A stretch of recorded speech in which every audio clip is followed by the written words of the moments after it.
नमस्कार। आइए सुनते हैं मुंशी प्रेमचंद द्वारा लिखित उपन्यास कायाकल्प का 13वां भाग। तो लीजिए सुनिए। गद्दी के कई दिन पहले ही से मेहमानों का आना शुरू हो गया और 3 दिन बाकी ही थे कि सारा कैंप भर गया। दीवान साहब ने कैंप ही में बाजार लगवा दिया था। वहीं रसद पानी का भी इंतज़ाम था। राजा साहब स्वयं मेहमानों की खातिरदारी करते रहते थे, किंतु जमघट बहुत बड़ा था। 8 पहर हड़बोंग सा मचा रहता था। बड़े बड़े नरेश आए थे, कोई चुने हुए दरबारियों के साथ, कोई लाव लश्कर लिए हुए। कहीं ऊदी वर्दियों की बहार थी तो कहीं केसरिया बाने की। कोई रत्न जड़ित आभूषण पहने, कोई अंग्रेजी सूट में लैस, कोई इतना विद्वान कि विद्वानों में शिरोमणि, कोई इतना मूर्ख कि मूर्ख मंडली की शोभा। कोई 5 घंटे स्नान करता था और कोई 7 घंटे पूजा। कोई 2 बजे रात को सोकर उठता था, कोई 2 बजे दिन को। रात दिन तबले ठनकते रहते थे। कितने महाशय ऐसे भी थे जिनका दिन अंग्रेजी कैंप का चक्कर लगाने में ही कटता था। 2-4 सज्जन प्रजावादी भी थे। चक्रधर और उनकी टुकड़ी के और लोगों इन लोगों का सेवा सम्मान विशेष रूप से करते थे, किंतु विद्वान या मूर्ख, राजसत्ता के स्तंभ या लोक सत्ता के भक्त सभी अपने को ईश्वर का अवतार समझते थे। सभी गुरूर के नशे में मतवाले, सभी विलासता में डूबे हुए।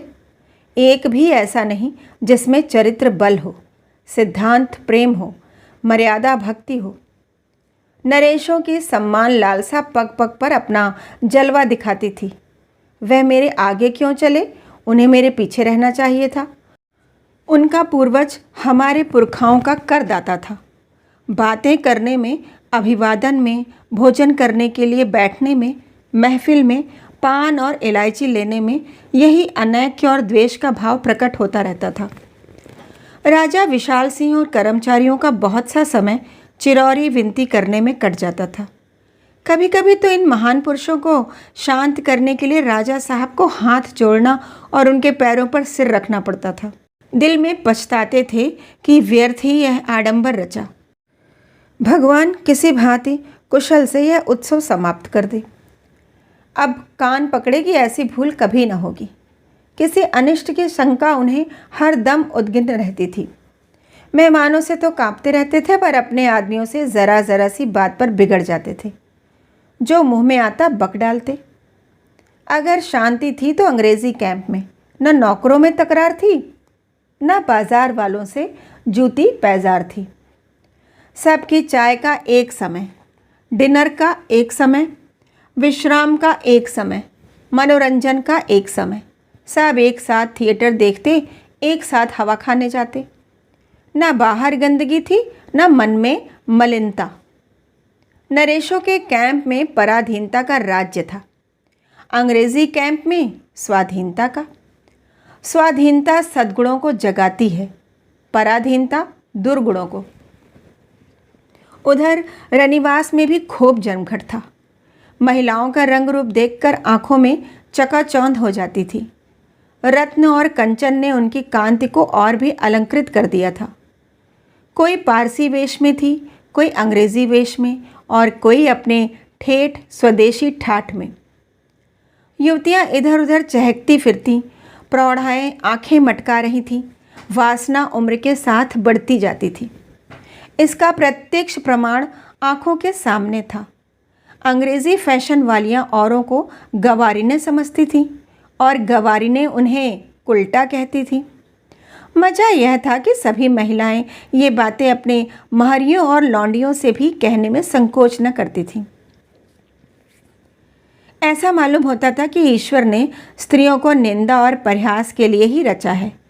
मन और तन में कितना अंतर हो सकता है, इसका कुछ अनुमान हो जाता था।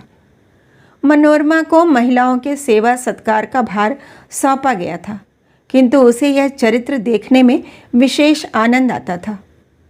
उसे उनके पास बैठने में घृणा होती थी। हाँ, जब रानी रामप्रिया को बैठे देखती तो उनके पास जा बैठती। इतने कांच के टुकड़ों में से उन्हें वही एक रत्न नजर आता था। मेहमानों के आदर सत्कार की तो यह धूम थी, और वे मजदूर जो छाती फाड़ फाड़ कर काम कर रहे थे, भूखों मरते थे। कोई उनकी खबर तक न लेता था।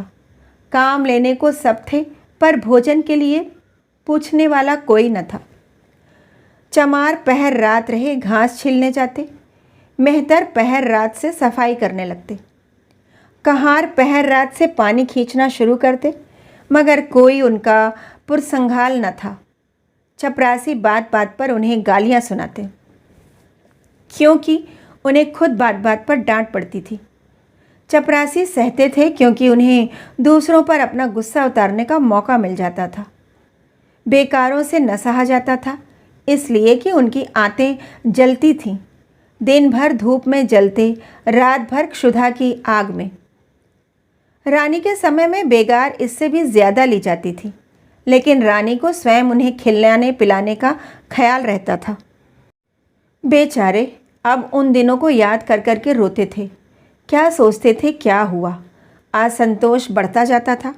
ना जाने कब सब के सब जान पर खेल जाएं, हड़ताल कर दें, ना जाने कब बारूद में चिंगारी पड़ जाए। दशा ऐसी भयंकर हो गई थी, राजा साहब को नरेशों ही की खातिरदारी से फुर्सत न मिलती थी। यह सत्य है, किंतु राजा के लिए ऐसे बहाने शोभा नहीं देते। उसकी निगाह चारों तरफ दौड़नी चाहिए। अगर उसमें इतनी योग्यता नहीं तो उसे राज्य करने का कोई अधिकार नहीं। संध्या का समय था। चारों तरफ चहल पहल मची हुई थी। तिलक का मुहूर्त निकट आ गया था। हवन की तैयारियां हो रही थी। सिपाहियों को वर्दी पहनकर खड़े हो जाने की आज्ञा दे दी गई थी। सहसा मजदूरों के बाड़े से रोने चिल्लाने की आवाज़ें आने लगीं। किसी कैंप में घास न थी और ठाकुर हरसेवक सिंह हंटर लिए चमारों को पीट रहे थे।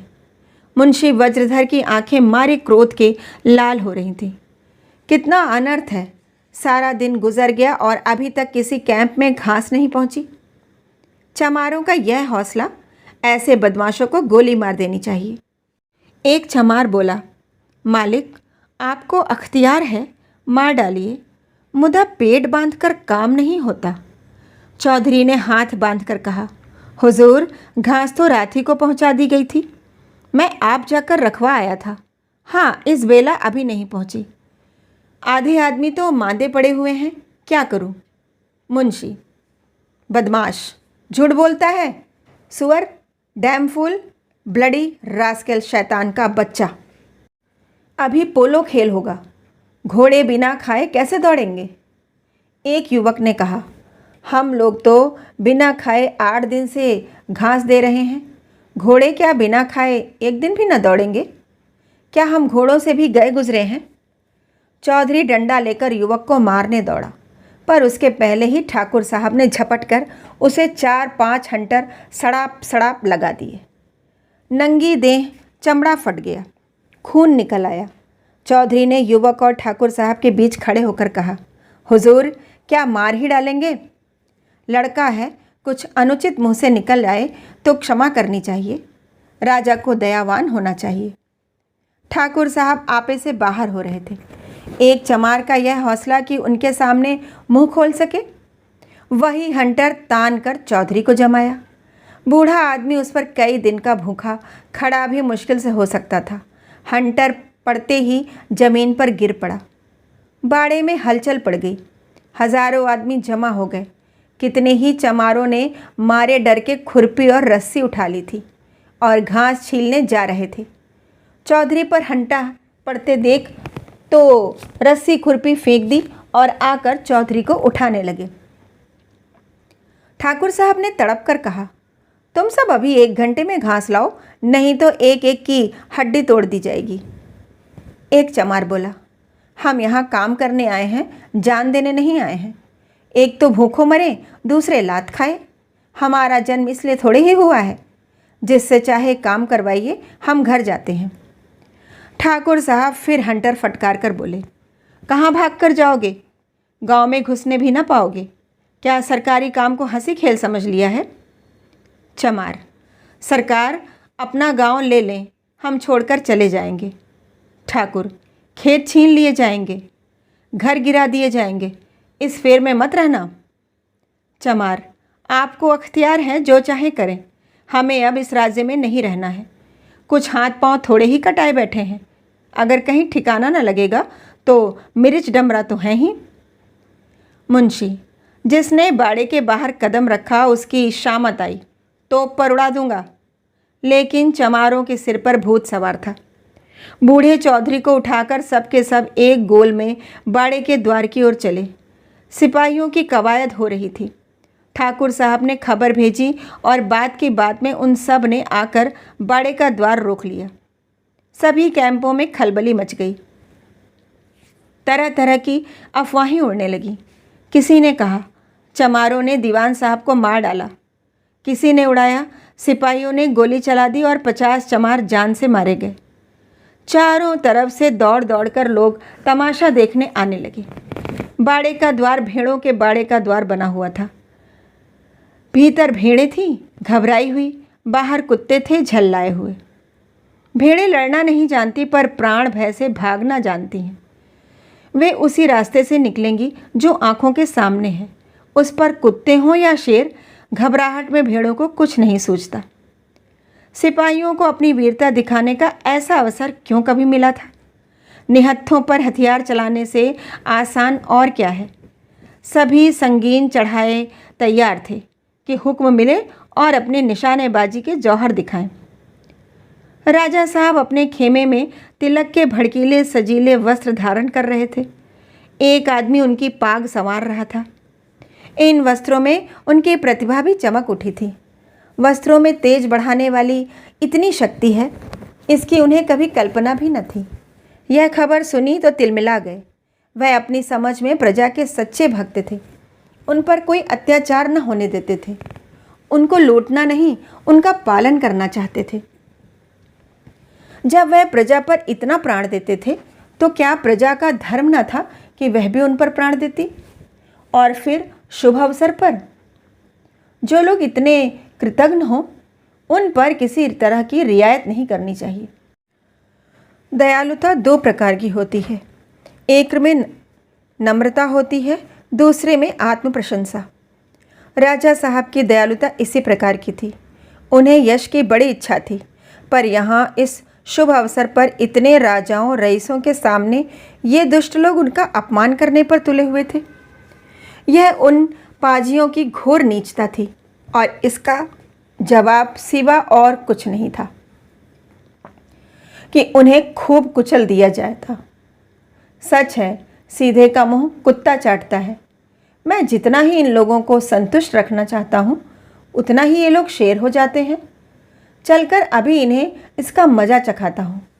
क्रोध से बावले होकर वह अपनी बंदूक लिए खेमे से निकल आए और कई आदमियों के साथ बाड़े के द्वार पर जा पहुँचे।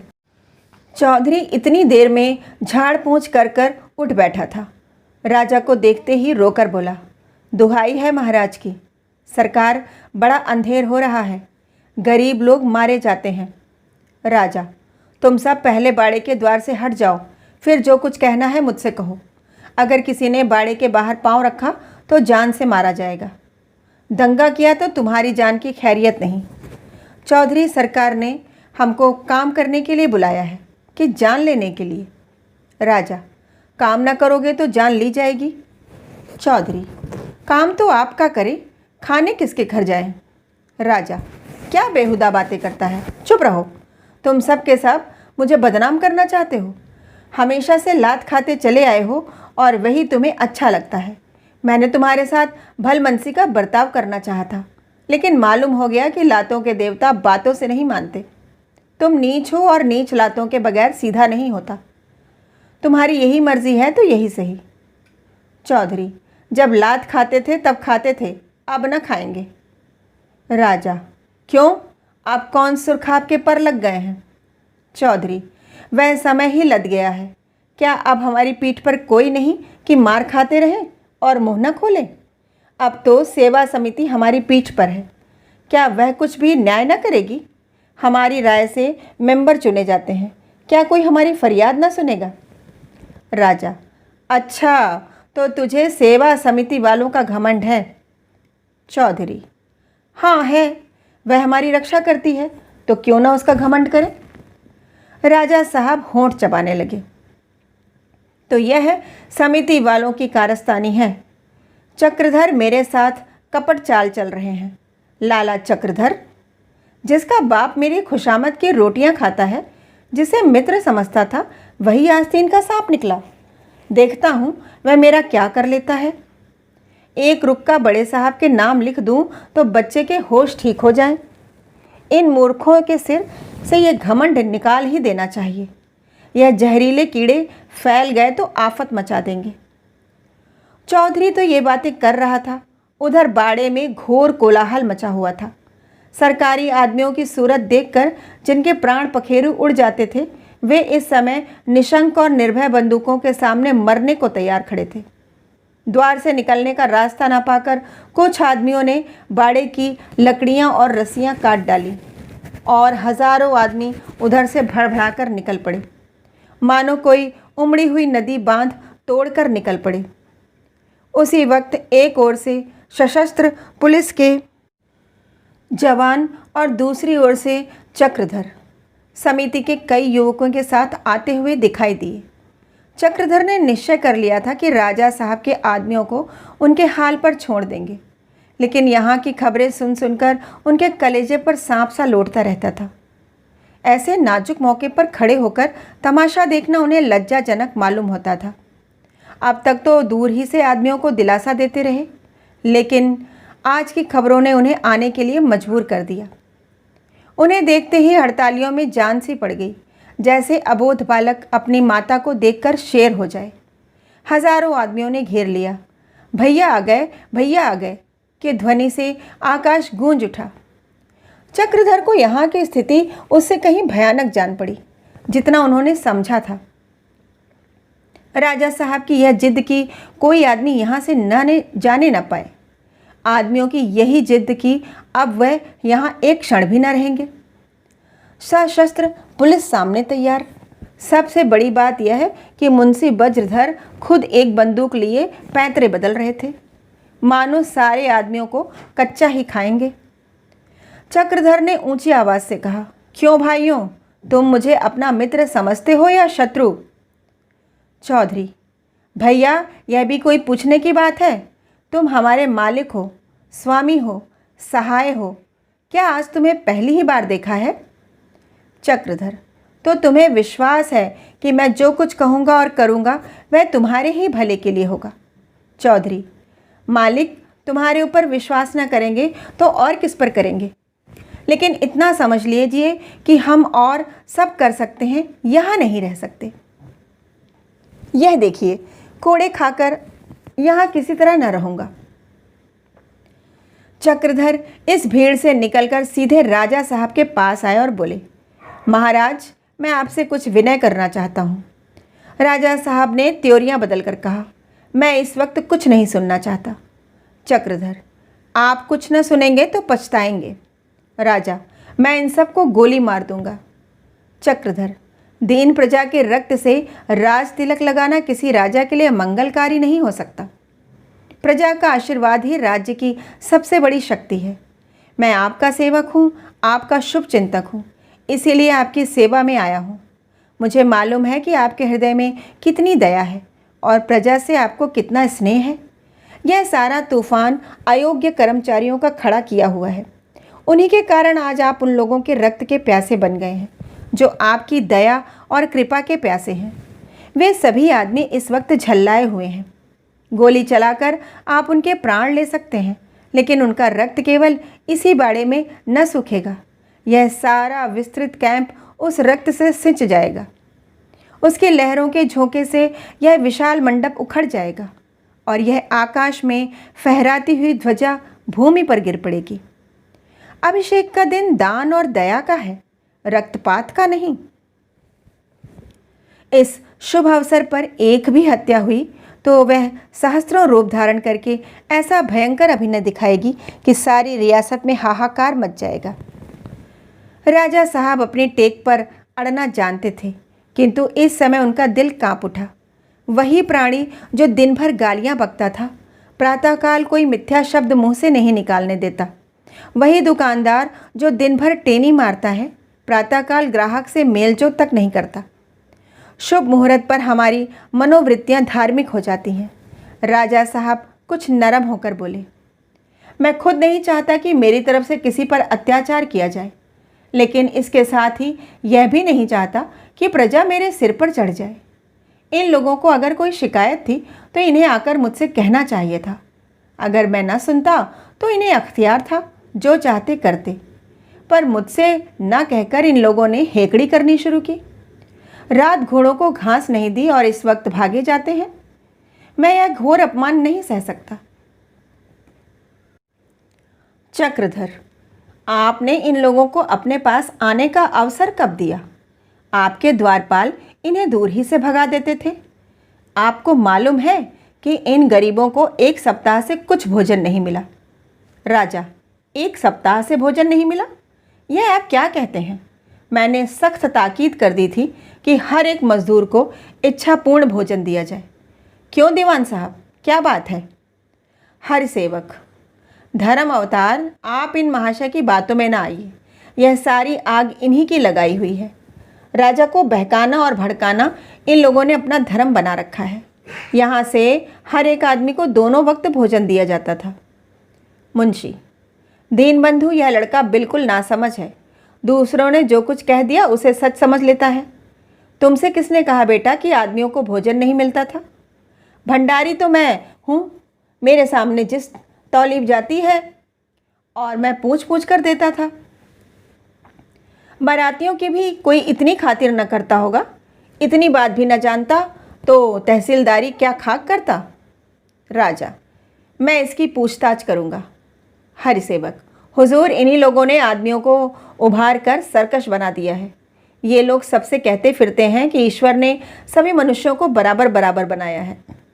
किसी को तुम्हारे ऊपर राज्य करने का अधिकार नहीं है, किसी को तुमसे बेगार लेने का अधिकार नहीं। प्रजा ऐसी बातें सुन सुनकर शेर हो गई है। राजा, इन बातों में मुझे बुराई नहीं नजर आती। मैं खुद प्रजा से यही बातें कहना चाहता हूँ। हरिसेवक, हुजूर, ये लोग कहते हैं जमीन के मालिक तुम हो। जो जमीन से बीज उगाए वही उसका मालिक है। राजा तो तुम्हारा गुलाम है। राजा, बहुत ठीक कहते हैं। इसमें मुझे तो बिगड़ने की कोई बात नहीं मालूम होती। वास्तव में प्रजा का गुलाम हूँ, बल्कि उसके गुलाम का गुलाम हूँ। हरिसेवक, हुजूर, इन लोगों की बातें कहाँ तक कहूँ? कहते हैं राजा को इतने बड़े महल में रहने का कोई हक नहीं, उसका संसार में कोई काम नहीं। राजा, बहुत ही ठीक कहते हैं। आखिर मैं पड़े पड़े खाने के सिवा और क्या करता हूँ? चक्रधर ने झुंझलाकर कहा, ठाकुर साहब, आप मेरे स्वामी हैं, लेकिन क्षमा कीजिए, आप मेरे साथ बड़ा अन्याय कर रहे हैं। मैंने प्रजा को उनके अधिकार अवश्य समझाए हैं, लेकिन यह कभी नहीं कहा कि राजा को संसार में रहने का कोई हक नहीं, क्योंकि मैं जानता हूँ जिस दिन राजाओं की ज़रूरत न रहेगी उस दिन उनका अंत हो जाएगा। देश में उसी का राज्य व्यवस्था होती है जिसका अधिकार होता है। राजा, मैं तो बुरा नहीं मानता, ज़रा भी नहीं। आपने कोई ऐसी बात नहीं कही जो और लोग न कहते हों।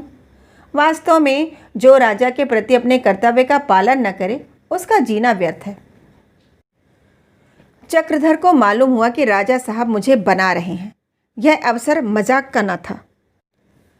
हजारों आदमी सांस बंद किए हुए सुन रहे थे कि ये लोग क्या फैसला करते हैं, और यहाँ इन लोगों को मजाक सूझ रहा है। गरम होकर बोले, अगर आपके ये भाव सच्चे होते तो प्रजा पर यह विपत्ति ही ना आती। राजाओं की यह पुरानी नीति है कि प्रजा का मन मीठी मीठी बातों से भरे और अपने कर्मचारियों को मनमाने अत्याचार करने दे। वह राजा जिसके कानों तक प्रजा की पुकार न पहुंचने पाए, आदर्श नहीं कहा जा सकता। राजा, किसी तरह नहीं, उसे गोली मार देनी चाहिए, जीता चुनवा देना चाहिए। प्रजा का गुलाम है कि दिल लगी है? चक्रधर यह व्यंग न सह सके। उनकी स्वाभाविक सहन शक्ति ने उनका साथ छोड़ दिया। चेहरा तमतमा उठा। बोले, जिस आदर्श के सामने आपको सर झुकाना चाहिए उसका मजाक उड़ाना आपको शोभा नहीं देता। समाज की यह व्यवस्था अब थोड़े दिनों के मेहमान है और वह समय आ रहा है जब या तो राजा प्रजा का सेवक होगा या होगा ही नहीं। मैंने कभी यह अनुमान न किया था कि आपके वचन और कर्म में इतनी जल्दी इतना बड़ा भेद हो जाएगा। क्रोध ने अब अपना यथार्थ रूप धारण किया। राजा साहब अभी तक तो व्यंग से चक्रधर को परास्त करना चाहते थे, लेकिन जब चक्रधर के बार मर्मस्थल पर पड़ने लगे तो उन्हें भी अपने शस्त्र निकालने पड़े। डपट कर बोले, अच्छा बाबूजी, अब अपनी जुबान बंद करो। मैं जितनी ही तरह देता जाता हूँ उतने ही आप सिर पर चढ़े जाते हो। मित्रता के नाते जितना सह सकता था उतना सह चुका, अब नहीं सह सकता। मैं प्रजा का गुलाम नहीं, प्रजा मेरे पैरों की धूल है। मुझे अधिकार है कि उसके साथ जैसा उचित समझूं वैसा सुलूक करूं। किसी को हमारे और हमारी प्रजा के बीच में बोलने का हक नहीं है। आप अब कृपा करके यहाँ से चले जाइए और फिर कभी मेरी रियासत में कदम न रखिएगा, वरना शायद आपको पछताना पड़े। जाइए।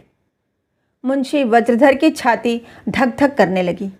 चक्रधर को हाथों से पीछे हटाकर बोले, हुजूर की कृपा दृष्टि ने इसे शोक कर दिया है। अभी तक बड़े आदमियों की सोहबत में बैठने का मौका तो मिला नहीं, बात करने की तमीज कहाँ से आए। लेकिन चक्रधर अभी जवान आदमी थे, उस पर सिद्धांतों के पक्के, आदर्श पर मिटने वाले, अधिकार और प्रभुत्व के जानी दुश्मन। वह राजा साहब के उद्दंड शब्दों में जरा भी भयभीत न हुए। यह उस सिंह की गरज थी जिसके दांत और पंजे टूट गए हों। यह उस रस्सी की ऐंठन थी जो जल गई हो। तने हुए सामने आए बोले, आपको अपने मुख से ये शब्द निकालते हुए शर्म आनी चाहिए थी। अगर संपत्ति से इतना पतन हो सकता है तो मैं कहूँगा कि इससे बुरी चीज़ संसार में कोई नहीं। आपके भाव कितने पवित्र थे, कितने ऊंचे। आप प्रजा पर अपने को अर्पण कर देना चाहते थे। आप कहते थे, मैं प्रजा को अपने पास बेरोक टोक आने दूंगा, उसके लिए मेरे द्वार हरदम खुले रहेंगे। आप कहते थे, मेरे कर्मचारी उनकी ओर टेढ़ी निगाह से भी देखेंगे तो उनकी शामत आ जाएगी। वे सारी बातें क्या आपको भूल गई? और इतनी जल्दी? अभी तो बहुत दिन नहीं गुजरे। अब आप कहते हैं, प्रजा मेरे पैरों की धूल है। ईश्वर आपको सद्बुद्धि दे। राजा साहब कहाँ तो क्रोध से उन्मत्त हो रहे थे, कहाँ यह लगती हुई बात सुनकर रो पड़े। क्रोध निरुत्तर होकर पानी हो जाता है, या यूँ कहिए कि आंसू अव्यक्त भावों ही का रूप है। ग्लानि थी या पश्चाताप, अपनी दुर्बलता का दुख था या विवशता का, या इस बात का रंज था कि यह दुष्ट मेरा इतना अपमान कर रहा है और मैं कुछ नहीं कर सकता। इसका निर्णय करना कठिन है, मगर एक ही क्षण में राजा साहब सचेत हो गए। प्रभुता ने आंसुओं को दबा दिया। अकड़ कर बोले, मैं कहता हूँ यहाँ से चले जाओ। हरिसेवक, आपको शर्म नहीं आती कि किससे ऐसी बातें कर रहे हैं? वज्रधर, बेटा क्यों मेरे मुंह में कालिख लगा रहे हो? चक्रधर, जब तक आप इन आदमियों को जाने न देंगे मैं नहीं जा सकता। राजा, मेरे आदमियों से तुम्हें कोई सरोकार नहीं है। उनमें से अगर एक भी हिला तो उसकी लाश जमीन पर होगी। चक्रधर, तो मेरे लिए इसके सिवा और कोई उपाय नहीं है कि उन्हें यहाँ से हटा ले जाऊं। यह कहकर चक्रधर मजदूरों की ओर चले। राजा साहब जानते थे कि इनका इशारा पाते ही सारे मजदूर हवा हो जाएंगे, फिर सशस्त्र सेना भी उन्हें न रोक सकेगी। तिल मिलाकर बंदूक लिए हुए चक्रधर के पीछे दौड़े और ऐसे जोर से उन पर कुंदा चलाया कि सिर पर लगता तो शायद वहीं ठंडे हो जाते, मगर कुशल हुई कुंदा पीठ में लगा और उसके झोंके से चक्रधर कोई हाथ भर जा गिरे। उनका जमीन पर गिरना था कि 5000 आदमी बाड़े को तोड़कर सशस्त्र सिपाहियों को चीरते हुए बाहर निकल आए और नरेशों के कैंप की ओर चले। रास्ते में जो कर्मचारी मिला उसे पीटा। मालूम होता था कैंप में लूट मच गई है। दुकानदार अपनी दुकानें समेटने लगे। दर्शकगण अपनी धोतियां संभालकर भागने लगे। चारों तरफ भगदड़ पड़ गई। जितने बेफिक्रे शोहदे लुच्चे तमाशा देखने आए थे वे सब उपद्रवकारियों में मिल गए। यहाँ तक कि नरेशों के कैंप तक पहुँचते पहुँचते उनकी संख्या दूनी हो गई। राजा, रईस अपनी वासनाओं के सिवा और किसी के गुलाम नहीं होते। वक्त की गुलामी भी उन्हें पसंद नहीं। वे किसी नियम को अपनी स्वेच्छा में बाधा नहीं डालने देते। फिर उनको इसकी क्या परवाह कि सुबह है या शाम। कोई मीठी नींद के मजे लेता था, कोई गाना सुनता था, कोई स्नान ध्यान में मगन था और कुछ लोग तिलक मंडप जाने की तैयारियां कर रहे थे। कहीं भंग घुटती थी, कहीं कविता चर्चा हो रही थी और कहीं नाच हो रहा था। कोई नाश्ता कर रहा था और कोई लेट कर चंपी करा रहा था। उत्तरदायित्वहीन स्वतंत्रता अपनी विविध लीलाएं दिखा रही थी। अगर उपद्रवी इस कैंप में पहुंच जाते तो महा अनर्थ हो जाता। न जाने कितने राजवंशों का अंत हो जाता, किंतु राजाओं की रक्षा उनका इकबाल करता है।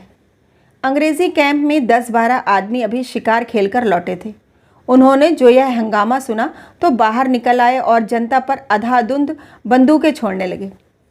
पहले तो उत्तेजित जनता ने बंदूकों की परवाह न की। उसे अपनी संख्या का बल था। लोग सोचते थे मरते मरते हम में से इतने आदमी कैंप में पहुंच जाएंगे कि नरेशों को कहीं भागने की भी जगह न मिलेगी।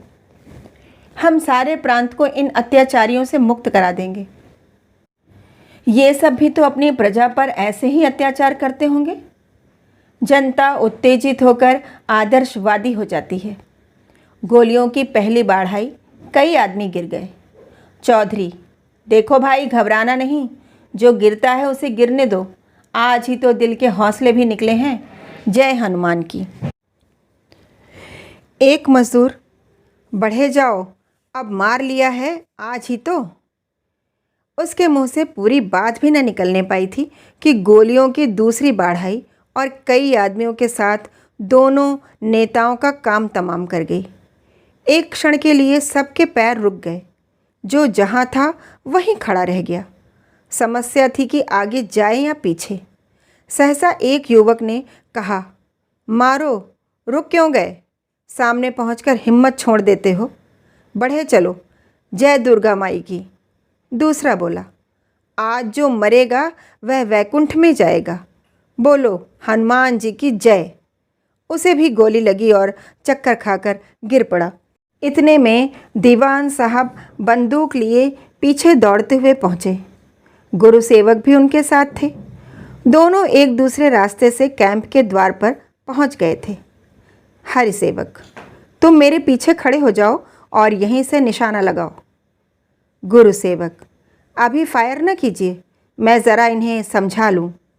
समझाने से काम निकल जाए तो रक्त क्यों बहाया जाए। हरि सेवक, अब समझाने का मौका नहीं है। अभी दम के दम में सब के सब अंदर घुस आएंगे तो प्रलय हो जाएगी। किंतु गुरु सेवक के हृदय में दया थी। पिता की बात मानकर वह सामने आ गए और ललकार कर बोले, तुम लोग यहाँ क्यों आ रहे हो? यह ना समझो कि तुम कैंप के द्वार पर पहुँच गए हो। यहाँ आते आते तुम आधे हो जाओगे। एक मजदूर, कोई चिंता नहीं, मर मर कर जीने से एक बार मर जाना अच्छा है। मारो, आगे बढ़ो, क्यों हिम्मत छोड़ देते हो? गुरु सेवक, आगे एक कदम भी रखा और गिरे, यह समझ लो कि तुम्हारे आगे मौत खड़ी है। मजदूर, हम आज मरने के लिए कमर बांधकर। अंग्रेज़ी कैंप से फिर गोलियों की बाढ़ आई और कई आदमियों के साथ यह आदमी भी गिर गया और उसके गिरते ही सारे समूह में खलबली पड़ गई। अभी तक इन लोगों को न मालूम था कि गोलियां किधर से आ रही हैं। समझ रहे थे कि इसी कैंप से आती होंगी। अब शिकारी बढ़ आए थे और साफ नजर आ रहे थे। एक चमार बोला, साहब लोग गोली चला रहे हैं। दूसरा, गोरों की फौज है, फौज। तीसरा, चलो उन्हीं सबके पथे, मुर्गी के अंडे खा खा कर खूब मोटाए हुए हैं। चौथा, यही सब तो राजाओं को बिगाड़े हुए हैं। 2 शिकार भी मिल गए तो मेहनत सफल हो जाएगी। लेकिन कायरों की हिम्मत टूटने लगी थी। लोग चुपके चुपके दाएं बाएं से सरकने लगे थे। यहाँ प्राण देने से बाजार में लूट मचाना कहीं आसान था। देखते देखते पीछे के सभी आदमी खिसक गए। केवल आगे के लोग खड़े रह गए थे। उन्हें क्या खबर थी कि पीछे क्या हो रहा है। वे अंग्रेज़ों के कैंप की तरफ मुड़े और एक ही हल्ले में अंग्रेज़ी कैंप के फाटक तक आ पहुँचे। अब तो यहाँ भी भगदड़ पड़ी। एक और नरेशों के कैंपों से मोटरें निकल निकल कर पीछे की ओर से दौड़ती चली आ रही थी। इधर अंग्रेजी कैंप से मोटरों का निकलना शुरू हुआ। एक क्षण में सारी लेडियां गायब हो गईं। मर्दों में भी आधे से ज़्यादा निकल भागे। केवल वही लोग रह गए जो मोर्चे पर खड़े थे और जिनके लिए भागना मौत के मुंह में जाना था। मगर उन सबके हाथों में मार्टिन और मांजर के यंत्र थे। इधर उधर की दी हुई लाठियां थीं या जमीन से चुने हुए पत्थर। यद्यपि हड़तालियों का दल एक ही हल्ले में फाटक तक पहुंच गया, पर यहाँ तक पहुँचते पहुँचते कोई 20 आदमी गिर पड़े। अगर इस वक्त 50 गज के अंतर पर भी इतने आदमी गिरे होते तो शायद सबके पैर उखड़ जाते। लेकिन यह विश्वास कि अब मैदान मार लिया है, उनके हौसले बढ़े हुए थे। विजय के सम्मुख पहुंचकर कायर भी वीर हो जाते हैं। घर के समीप पहुंचकर थके हुए पथिक के पैरों में भी पर लग जाते हैं। इन मनुष्यों के मुख पर इस समय हिंसा झलक रही थी। चेहरे विकृत हो गए थे। जिसने इन्हें इस दशा में न देखा हो, यह कल्पना भी नहीं कर सकता कि वही दीनता के पुतले हैं जिन्हें एक काठ की पुतली भी चाहे तो नचा सकती थी। अंग्रेजी योद्धा अभी तक तो मोर्चे पर खड़े बंदूकें छोड़ रहे थे, लेकिन अब इस भयंकर दल को अपने सामने देखकर उनके औसान जाते रहे। 2-4 तो भागे, 2-3 मूर्छा खाकर गिर पड़े। केवल 5 फौजी अफसर अपनी जगह पर डटे रहे। उन्हें बचाने की कोई आशा न थी और इसी निराशा में उन्हें अदम्य साहस का प्रदान कर दिया था। वे जान पर खेले हुए थे। क्षण क्षण पर बंदूकें चलाते थे, मानो बंदूकें कले हों। जो आगे बढ़ता था उनके अचूक निशाने का शिकार हो जाता था। इधर ढेले और पत्थरों की वर्षा हो रही थी जो फाटक तक मुश्किल से पहुंचती थी। अब सामने पहुंचकर लोगों ने आगे बढ़कर पत्थर चलाने शुरू किए, यहाँ तक कि अंग्रेज चोट खाकर गिर पड़े। एक का सिर फट गया था, दूसरे की बाँह टूट गई थी। केवल 3 आदमी रह गए और वही इन आदमियों को रोक रखने के लिए काफ़ी थे। लेकिन उनके पास भी कारतूस न रह गए थे। कठिन समस्या थी। प्राण बचने की कोई आशा नहीं। भागने की कल्पना ही से उन्हें घृणा होती थी। जिन मनुष्यों को हमेशा पैरों से ठुकराया किया, जिन्हें कुली कहते और कुत्तों से भी नीचे समझते रहे, उनके सामने पीठ दिखाना ऐसा अपमान था जिसे वे किसी तरह न सह सकते थे। इधर हड़तालियों के हौसले बढ़ते जाते थे। शिकार अब बेदम होकर गिरना चाहता था। हिंसा के मुंह से लार टपक रही थी। एक आदमी ने कहा, हाँ बहादुरों, बस एक हल्ले की और कसर है, घुस पड़ो, अब कहाँ जाते हैं। दूसरा बोला, फांसी तो पड़ेगी ही, अब क्यों छोड़ें। सहसा एक आदमी पीछे से भीड़ को चीरता बेतहाशा दौड़ता हुआ आकर बोला, बस बस, क्या करते हो, ईश्वर के लिए हाथ रोको, क्या गजब करते हो। लोगों ने चकित होकर देखा तो चक्रधर थे। सैकड़ों आदमी उन्मत्त होकर उनकी ओर दौड़े और उन्हें घेर लिया। जय जयकार की ध्वनि से आकाश गूंजने लगा। एक मजदूर ने कहा, हमें अपने 100 भाइयों के खून का बदला लेना है। चक्रधर ने दोनों हाथ ऊपर उठाकर कहा, कोई एक कदम आगे न बढ़े, खबरदार।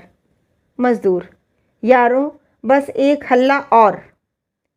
चक्रधर, हम फिर कहते हैं, अब एक भी कदम आगे न उठे। जिले के मजिस्ट्रेट मिस्टर जिम ने कहा, बाबू साहब, खुदा के लिए हमें बचाइए। फौज के कप्तान मिस्टर सिम बोले, हम हमेशा आपको दुआ देगा, हम सरकार से आपका सिफारिश करेगा। एक मजदूर, हमारे 100 जवान भून डाले तब आप कहाँ थे। यारों, क्या खड़े हो, बाबूजी का क्या बिगड़ा है, मारे तो हम गए हैं ना, मारो बढ़ के। चक्रधर ने उपद्रवियों के सामने खड़े होकर कहा, अगर तुम्हें खून की प्यास है तो मैं हाजिर हूँ। मेरी लाश को पैरों से कुचलकर तुम आगे बढ़ सकते हो। मजदूर, भैया हट जाओ, हमने बहुत मार खाई है, बहुत सताए गए हैं, इस वक्त दिल की आग बुझा लेने दो। चक्रधर, मेरा लहू इस ज्वाला को शांत करने के लिए काफ़ी नहीं है। मजदूर, भैया तुम शांत शांत बका करते हो, लेकिन उसका फल क्या होता है? हमें जो चाहता है मारता है, जो चाहता है पीसता है। तो क्या हम ही शांत बैठे रहें? शांत रहने से तो और भी हमारी दुर्गत होती है। हमें शांत रहना मत सिखाओ, हमें मरना सिखाओ, तभी हमारा उद्धार कर सकोगे। चक्रधर, अगर अपनी आत्मा की हत्या करके हमारा उद्धार भी होता है तो हम आत्मा की हत्या न करेंगे। संसार को मनुष्य ने नहीं बनाया है, ईश्वर ने बनाया है। भगवान ने उद्धार के जो उपाय बताए हैं उनसे काम लो और ईश्वर पर भरोसा रखो। मजदूर, हमारी फांसी तो हो ही जाएगी, तुम माफ़ी न दिला सकोगे। मिस्टर जिम, हम किसी को सजा न देंगे। मिस्टर सिम, हम सबको इनाम दिलाएगा। चक्रधर, इनाम मिले या फांसी, इसकी क्या परवाह। अभी तक तुम्हारा दामन खून के छींटे से पाक है, उसे पाक रखो। ईश्वर की निगाह में तुम निर्दोष हो, अब अपने को कलंकित मत बनाओ। मजदूर, अपने भाइयों का खून कभी हमारे सिर से न उतरेगा, लेकिन तुम्हारी यही मर्जी है तो लौट जाते हैं। आखिर फांसी पर तो चढ़ना ही है। चक्रधर कुंदे की चोट से कुछ देर तक तो अचेत पड़े रहे थे। जब होश आया तो देखा कि दाहिनी ओर हड़तालियों का एक दल अंग्रेजी कैंप के द्वार पर खड़ा है। बाईं ओर बाजार लुट रहा है और सशस्त्र पुलिस के सिपाही हड़तालियों के साथ मिले हुए दुकानें लूट रहे हैं और विशाल तिलक मंडप से अग्नि की ज्वाला उठ रही है। वह उठे और अंग्रेजी कैंप की ओर भगे। वहीं उनके पहुंचने की सबसे ज़्यादा ज़रूरत थी। बाजार में रक्तपात का भय न था। रक्षक स्वयं लुटेरे बने हुए थे। उन्हें लूट से कहाँ फुर्सत थी कि हड़तालियों का शिकार करते। अंग्रेजी कैंप में ही स्थिति सबसे भयावह थी। इस नाजुक मौके पर वह न पहुंच जाते तो किसी अंग्रेज की जान न बचती। सारा कैंप लुट जाता और खेमे राख के ढेर हो जाते। हड़तालियों की रक्षा करनी तो उन्हें बदी न थी, लेकिन विदेशियों को उन्होंने मौत के मुंह से निकाल लिया। एक क्षण में सारा कैंप साफ हो गया, एक भी मजदूर न रह गया। इन आदमियों के जाते ही वे लोग भी इनके साथ हो लिए जो पहले लूट के लालच से चले आए थे। जिस तरह पानी आ जाने से कोई मेला उठ जाता है, ग्राहक, दुकानदार और दुकानें सब न जाने कहाँ लुप्त हो जाती हैं, उसी भांति एक क्षण में सारे कैंप में सन्नाटा छा गया। केवल तिलक मंडप से अभी तक आग की ज्वाला निकल रही थी। राजा साहब और उनके साथ के कुछ गिने गिनाए आदमी उनके सामने चुपचाप खड़े मानो किसी मृतक की दाह क्रिया कर रहे हैं। बाजार लुटा, गोलियां चली, आदमी मक्खियों की तरह मारे गए, पर राजा मंडप के सामने ही खड़े रहे। उन्हें अपनी सारी मनोकामनाएं अग्नि राशि में भस्म होती हुई मालूम होती थी। अंधेरा छा गया था। घायलों के कराहने की आवाज़ें आ रही थीं। चक्रधर और उनके साथ के युवक उन्हें सावधानी से उठा उठाकर एक वृक्ष के नीचे जमा कर रहे थे। कई आदमी तो उठाते ही उठाते स्वर्गलोक सिधारे। कुछ सैनिक उन्हें ले जाने की फिक्र करने लगे। कुछ लोग शेष घायलों की देखभाल में लगे। रियासत का डॉक्टर सज्जन मनुष्य था। यहाँ से संदेश जाते ही आ पहुँचा। उसकी सहायता ने बड़ा काम किया। आकाश पर काली घटा छाई हुई थी। चारों तरफ अंधेरा था। तिलक मंडप की आग भी बुझ चुकी थी। उस अंधकार में ये लोग लालटेन लिए घायलों को अस्पताल ले जा रहे थे। एकाएक कई सिपाहियों ने आकर चक्रधर को पकड़ लिया और अंग्रेजी कैंप की तरफ ले चले। पूछा तो मालूम हुआ कि जिम साहब का यही हुक्म है। चक्रधर ने सोचा, मैंने ऐसा किया, अपराध तो नहीं किया जिसका यह दंड हो, फिर यह पकड़ धकड़ क्यों? संभव है मुझसे कुछ पूछने के लिए बुलाया हो और ये मूर्ख सिपाही उसका आशय न समझकर मुझे यूँ पकड़े लिए जाते हों। यह सोचते हुए वे मिस्टर जिम के खेमे में दाखिल हुए। देखा तो वहाँ कचहरी लगी हुई है। सशस्त्र पुलिस के सिपाही, जिन्हें अब लूट से फुर्सत मिल चुकी थी, द्वार पर संगीन चढ़ाए खड़े थे। अंदर मिस्टर जिम और मिस्टर सिम रौद्र रूप धारण किए सिगार पी रहे थे, मानो क्रोध अग्नि मुंह से निकल रही हो। राजा साहब मिस्टर जिम के बगल में बैठे थे। दीवान साहब क्रोध से आंखें लाल किए मेज पर हाथ रखे कुछ कह रहे थे और मुंशी वज्रधर हाथ बांधे एक कोने में खड़े थे। चक्रधर को देखते ही मिस्टर जिम ने कहा, राजा साहब कहता है कि यह सब तुम्हारी शरारत है। तुम और तुम्हारा साथी लोग बहुत दिनों से रियासत के आदमियों को भड़का रहा है और आज भी तुम ना आता तो यह दंगा न मचता। चक्रधर आवेश में आकर बोले, अगर राजा साहब आपका यह विचार है तो इसका मुझे दुख है। हम लोग जनता में जागृति अवश्य फैलाते हैं, उनमें शिक्षा का प्रचार करते हैं, उन्हें स्वार्थ अंध अमलों के फंदों से बचाने का उपाय करते हैं और उन्हें अपने आत्मसम्मान की रक्षा करने का उपदेश देते हैं। हम चाहते हैं कि वे मनुष्य बने और मनुष्यों की भांति संसार में रहें। वे स्वार्थ के दास बनकर कर्मचारियों की खुशामद न करें, भयवश अपमान और अत्याचार न सहें। अगर इसे कोई भड़काना समझता है तो समझे, हम तो इसे अपना कर्तव्य समझते हैं। जिम, तुम्हारे उपदेश का यह नतीजा देखकर कौन कह सकता है कि तुम उन्हें नहीं भड़काता? चक्रधर, यहाँ उन आदमियों पर अत्याचार हो रहा था और उन्हें यहाँ से चले जाने का या काम न करने का अधिकार था। अगर उन्हें शांति के साथ चले जाने दिया जाता तो यह नौबत कभी नहीं आती। राजा, हमें परंपरा से बेगार लेने का अधिकार है और उसे हम नहीं छोड़ सकते। आप आदमियों को बेगार देने से मना करते हैं और आज के हत्याकांड का सारा भार आपके ऊपर है। चक्रधर, कोई अन्याय केवल इसलिए मान्य नहीं हो सकता कि लोग उसे परंपरा से सहते आए हैं।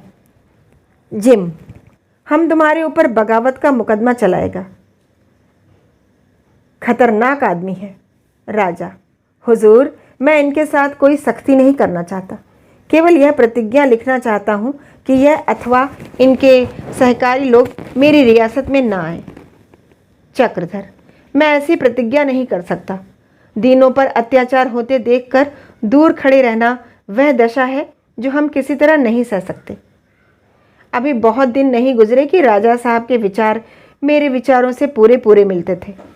उन्हें अपने विचारों को बदलने के नए कारण हो गए हों, मेरे लिए कोई कारण नहीं। राजा, मेरे प्रजाहित के विचारों में कोई अंतर नहीं हुआ है।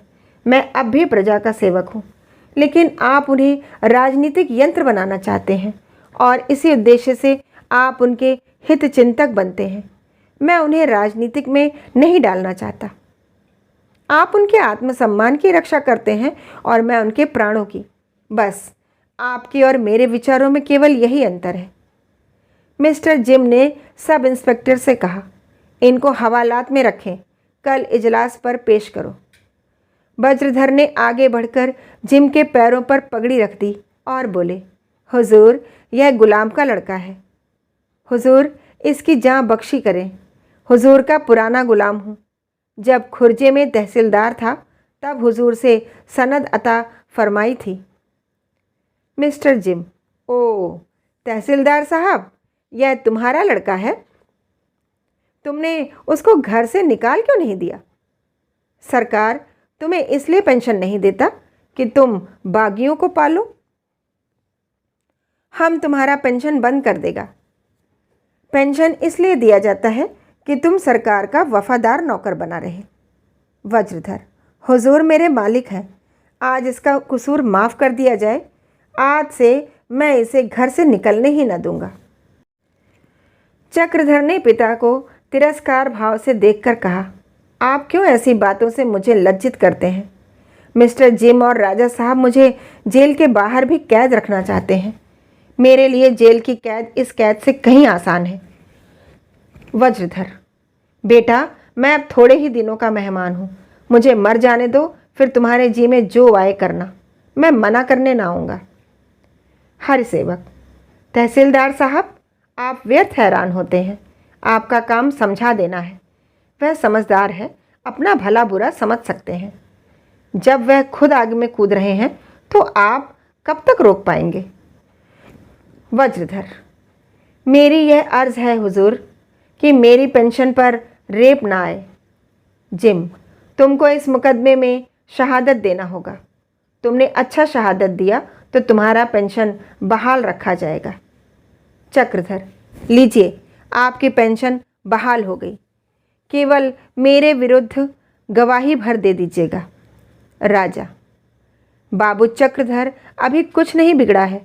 आप प्रतिज्ञा लिखकर शौक से घर जा सकते हैं। मैं आपको तंग नहीं करना चाहता। हाँ, इतना ही चाहता हूँ कि ऐसे हंगामे न खड़े हों। चक्रधर, राजा साहब क्षमा कीजिएगा, जब तक असंतोष के कारण दूर न होंगे ऐसी दुर्घटनाएं होंगी और फिर होंगी।